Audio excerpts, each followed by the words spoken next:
Good evening. ಇಂದಿನ ವಿಚಾರ ಬ್ಯಾಂಕ್ಗಳ ವಿಲೀನ.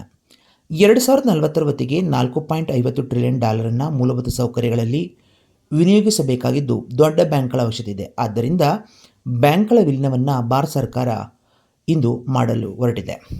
ಬ್ಯಾಂಕ್ಗಳ ವಿಲೀನವನ್ನು 4 ಘಟ್ಟಗಳಲ್ಲಿ ಭಾರತ ಸರ್ಕಾರ ಮಾಡಲಿದ್ದು, ಫಸ್ಟ್ ಒನ್ ರಾಷ್ಟ್ರೀಕೃತ ಬ್ಯಾಂಕ್ಗಳು ರಾಷ್ಟ್ರೀಕೃತ ಬ್ಯಾಂಕ್ನಲ್ಲಿ ವಿಲೀನ. ಸೆಕೆಂಡ್ ಒನ್ ಒಂದು ಖಾಸಗಿ ಬ್ಯಾಂಕ್ ಇನ್ನೊಂದು ಖಾಸಗಿ ಬ್ಯಾಂಕ್ನಲ್ಲಿ ವಿಲೀನ. ಥರ್ಡ್ ಒನ್ ಖಾಸಗಿ ಬ್ಯಾಂಕ್ ರಾಷ್ಟ್ರೀಕೃತ ಬ್ಯಾಂಕ್ಗಳಲ್ಲಿ ವಿಲೀನ. ಫೋರ್ತ್ ಒನ್ ರಾಷ್ಟ್ರೀಕೃತ ಬ್ಯಾಂಕ್ನಲ್ಲಿ ಸಹಕಾರಿ ಬ್ಯಾಂಕ್ಗಳು ಅಪೆಕ್ಸ್ ಬ್ಯಾಂಕ್ನಲ್ಲಿ ವಿಲೀನ.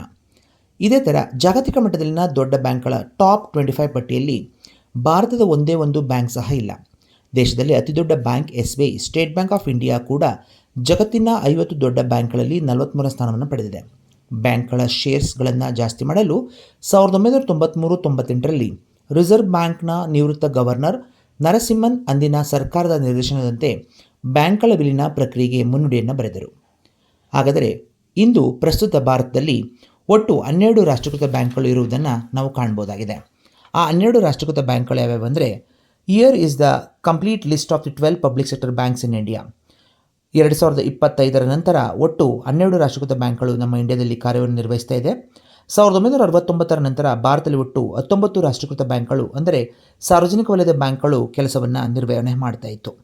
ಆದರೆ ಮೊದಲನೇದಾಗಿ State bank of India, second one Bank of Baroda, third one Punjab National Bank, that means PNB, Bank of India, Union bank of India, Canara Bank, Bank of Maharashtra, Central Bank of India, Indian Overseas Bank, Indian Bank, UCO Bank, Punjab and Sind Bank. ಇವು ಒಟ್ಟು 12 ರಾಷ್ಟ್ರೀಕೃತ ಬ್ಯಾಂಕ್ಗಳು ಭಾರತದಲ್ಲಿ ಇಂದು ಕರ್ತವ್ಯವನ್ನು ನಿರ್ವಹಿಸ್ತಾ ಇದೆ.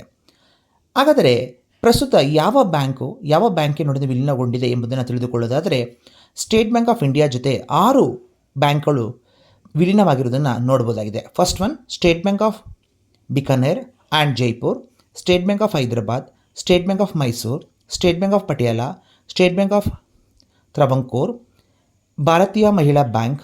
ಈ ಒಟ್ಟು 6 ಬ್ಯಾಂಕ್ಗಳು 1 ಏಪ್ರಿಲ್ 2017ನಲ್ಲಿ ವಿಲೀನಗೊಳ್ಳಲಾಗಿದೆ. ಹಾಗಾದರೆ ಎರಡನೇದಾಗಿ ನೋಡೋದಾದರೆ Punjab National bank will be merging oriental bank of commerce, United bank of India, April 1, 2020. Canara ಬ್ಯಾಂಕ್ನಲ್ಲಿ ವಿಲೀನಗೊಂಡ ಬ್ಯಾಂಕ್ಗಳು ಸಿಂಡಿಕೇಟ್ ಬ್ಯಾಂಕ್, ಏಪ್ರಿಲ್ 1, 2020. ಒಂದು ಬ್ಯಾಂಕ್ ಕೆನರಾ ಬ್ಯಾಂಕ್ ಜೊತೆ ವಿಲೀನಗೊಂಡಿದೆ 2020ರಲ್ಲಿ. ಮತ್ತು ಇಂಡಿಯನ್ ಬ್ಯಾಂಕ್, ಅಲಹಾಬಾದ್ ಬ್ಯಾಂಕ್ ಸಹ ಇಂಡಿಯನ್ ಬ್ಯಾಂಕ್ನಲ್ಲಿ ವಿಲೀನಗೊಂಡಿದೆ.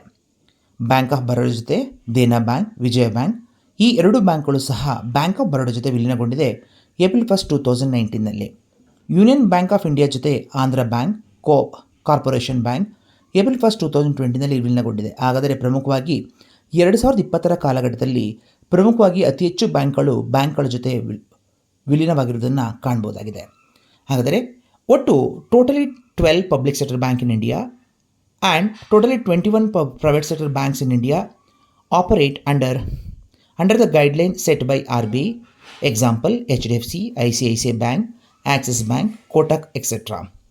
Private bank merged with some private bank also merged in the Indian economy. First one, IDFC Bank merged with Capital First 2012. Another one, Kotak Mahindra 2015, ING Vysya Bank, HDFC merged Times Bank 2000, ICICI Bank merged with Bank of Madura 2001. ಈ ಬ್ಯಾಂಕ್ಗಳು 4 ಖಾಸಗಿ ವಲಯದ ಬ್ಯಾಂಕ್ಗಳು ಸಹ ಕೆಲವು ಬ್ಯಾಂಕ್ಗಳನ್ನು ವಿಲೀನಗೊಳಿಸಿಕೊಂಡಿದೆ. ಹಾಗಾದರೆ ಇಷ್ಟು ರಾಷ್ಟ್ರೀಕೃತ ಬ್ಯಾಂಕ್ಗಳು ಮತ್ತು ಖಾಸಗಿ ಬ್ಯಾಂಕ್ಗಳು ಭಾರತದಲ್ಲಿ ಕರ್ತವ್ಯವನ್ನು ನಿರ್ವಹಿಸ್ತಾ ಇದೆ. ಹಾಗಾದರೆ ಪ್ರಮುಖ ಘಟ್ಟದಲ್ಲಿ ನೋಡೋದಾದರೆ ಮುಂದಿನ ದಿನಮಾನಗಳಲ್ಲಿ ಭಾರತ ಸರ್ಕಾರ ಹೇಳಲು ಹೊರಟಿದೆ, ಪ್ರಮುಖವಾಗಿ 2 ರಾಷ್ಟ್ರೀಕೃತ ಬ್ಯಾಂಕ್ಗಳನ್ನು ಉಳಿಸಿಕೊಳ್ಳಲು ಪ್ರಯತ್ನ ಪಡ್ತಿದೆ. ಹಾಗಾದರೆ ಇನ್ನು ಮುಂದಿನ ದಿನಮಾನಗಳಲ್ಲಿ ಎಲ್ಲ ಬ್ಯಾಂಕ್ಗಳು ವಿಲೀನವಾಗಿ ಅತಿ ಪ್ರಮುಖವಾಗಿ 2 ರಾಷ್ಟ್ರೀಕೃತ ಬ್ಯಾಂಕ್ಗಳು ಬರ್ಬೋದು ಅನ್ನೋದು ಭಾರತ ಸರ್ಕಾರದ ಅಂದಾಜಾಗಿದೆ. ಇದು ಇವತ್ತಿನ ಕರೆಂಟ್ ಅಫೇರ್ಸ್. Thank you.